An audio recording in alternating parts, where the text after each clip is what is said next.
Good morning, welcome to news analysis. నేను జ్యోత్స్న. డిస్కషన్లోకి వెళ్లే కన్నా ముందు వివిధ పత్రికల్లో వచ్చిన వార్తా కథనాలను ఒకసారి చూద్దాం. తెలంగాణ వార్తా పేపర్స్ చూసినట్టయితే ముందుగా ఈనాడులో వచ్చిన కథనాలు చూద్దాం. ఈనాడులో చూసినట్టయితే మనకు చెమురు మంటలు అంటూ వార్తను హైలైట్ చేసింది ఈనాడు. ఇక్కడ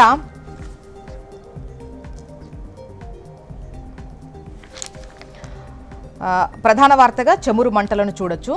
ఈ పశ్చిమాసియా యుద్ధం చెమురు మంటలను రేపింది. ప్రపంచ చెమురు మార్కెట్లో కల్లోలం సృష్టించింది. పగ్గున మండిన చెమురు ధరలతో ప్రపంచ దేశాలు ఉక్కిరి బిక్కిరవుతున్నాయి.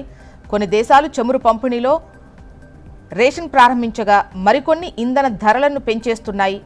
మరికొన్ని దేశాలు యుద్ధాన్ని ఆపాలని లేదంటే ఆర్థిక వ్యవస్థలు అతలాకుతలమవుతాయని ఆందోళన వ్యక్తం చేస్తున్నాయి.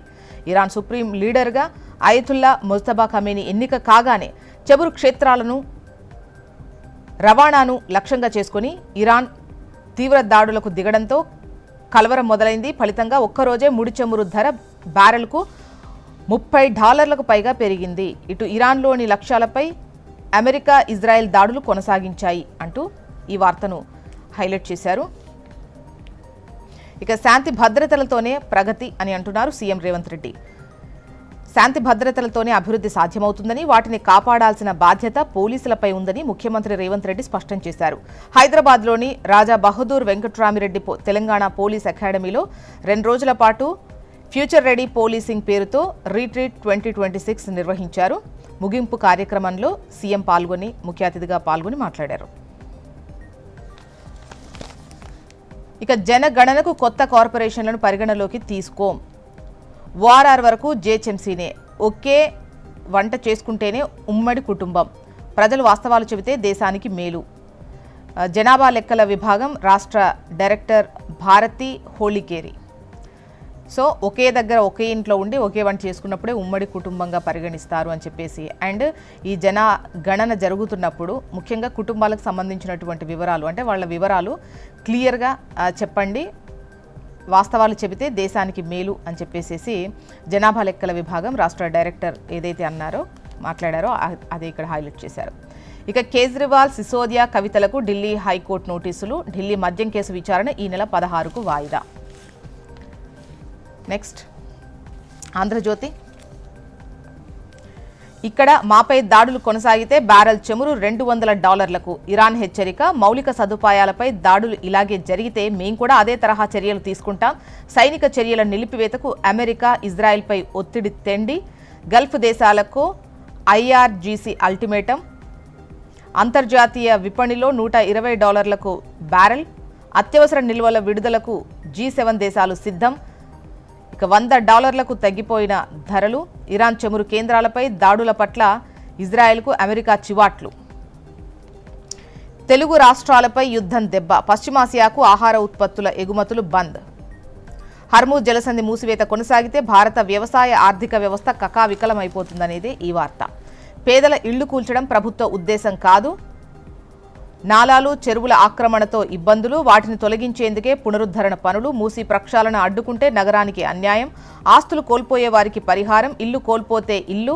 నల్ల చెరువు ప్రారంభోత్సవంలో సీఎం. ఇక ఢిల్లీ మద్యం స్కామ్, రౌస్ ఎవెన్యూ కోర్టు వ్యాఖ్యలపై స్టే. మనీ లాండరింగ్ కేసు విచారణ వాయిదా వేయాలి. ఢిల్లీ హైకోర్టు న్యాయమూర్తి జస్టిస్ స్వర్ణ ఆదేశాలు. సిబిఐ రివిజన్ పిటిషన్పై సమాధానం ఇవ్వాలని మొత్తం 23 మంది నిందితులకు కోర్టు నోటీసులు. కేసు విచారణ వచ్చే వారానికి వాయిదా. నెక్స్ట్ నమస్తే తెలంగాణ చూద్దాం. రైతు బంధు పెట్టి రాహుల్ బంధు అంటూ ఢిల్లీకి కప్పం కట్టేందుకు కొత్త పథకం తెచ్చిన రేవంత్ రెడ్డి అన్న కేటీఆర్. అన్నదాతకు ఎగ్గొట్టి అధిష్టానానికి ఏటా 1000 కోట్లు. అందుకే 4 విడతలుగా రైతు భరోసా బంధు పెట్టిండు.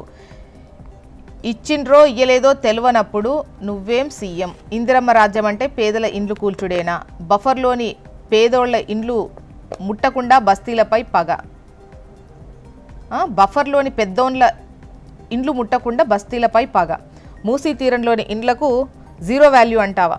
అసెంబ్లీలో 6 గ్యారెంటీలపై ప్రైవేటు బిల్లు పెడతాం. సిరిసిల్లలో BRS working president KTR. Telangana సొమ్ము కేరళలో ప్రచారం. 6 కోట్లతో ప్రముఖ మలయాళ పత్రికల్లో ఫుల్ పేజ్ ప్రకటనలు. రాహుల్ 5 గ్యారెంటీల హామీని నమ్మించేందుకు రాష్ట్ర నిధులు. ఇక్కడ ఇండ్లు కూలుస్తూ అక్కడ కడుతున్నామంటూ ప్రచారం. ఇక 2 కోట్ల స్కామ్ అంటూ చలాన్ల ట్యాబుల్లో సొంత క్యూఆర్ కోడ్, పట్టపగలే ట్రాఫిక్ పోలీసుల దోపిడీ అంటూ ట్రాఫిక్ చలాన్ల వసూళ్లు దారి మల్లుతున్నాయి. 2 కోట్ల వరకు వాహనదారుల నుంచి వసూలు, ఖజానాకు గండి, స్కాన్ చేసి సొమ్ము సొంత ఖాతాల్లోకట. చలాన్ల పెండింగ్పై వాహనదారులు షాక్. బాధ్యుడిని చేస్తూ ఓ హోంగార్డుపై వేటు. తప్పించుకునే పనిలో కొందరు పెద్దలు. అధికారులకు తెలవకుండానే పోలీస్ శాఖలో ఇంత కుంభకోణం సాధ్యమా? స్కామ్ను తొక్కిపెట్టడంపై అనుమానాలు ఎన్నో ఉన్నాయంటూ ఈ వార్తను హైలైట్ చేశారు. నెక్స్ట్ ఏపీ వార్తా విశేషాల్లోకి వద్దాం. ముందుగా ఈనాడులో చూసినట్టయితే చెమురు మంటలు అంటూ వార్తను హైలైట్ చేస్తూ రిఫైనరీ హర్మూజ్ జలసంధిపై దాడులతో సరఫరా నిలిచిపోయింది కదా. సో ఒక్క రోజులోనే $30 పైగా ముడి చమురు ధర పెరిగింది. ఇరాన్ సుప్రీం లీడర్గా అటు ముస్తఫా ఖమీనీ ఎన్నిక తర్వాత వెంటనే ఇటువంటి పరిణామం చోటు చేసుకుంది. ఆ వెంటనే దాడులను తీవ్రం కూడా చేసింది ఇరాన్. గల్ఫ్ దేశాలపై క్షిపణుల వర్షం కురిపిస్తోంది. రాకెట్ల తయారీ, క్షిపణి ప్రయోగ కేంద్రాలపై అమెరికా, ఇజ్రాయెల్ దాడులు చేస్తున్నాయి. ఓవైపు మార్కెట్ ఢమాల్మంటున్న పరిస్థితి కనిపిస్తోంది. సుమారు 8.58 లక్షల కోట్ల సంపద ఆవిరైపోయింది. ఇక డాలర్తో రూపాయి మారకం విలువ $92.21 ఉంది.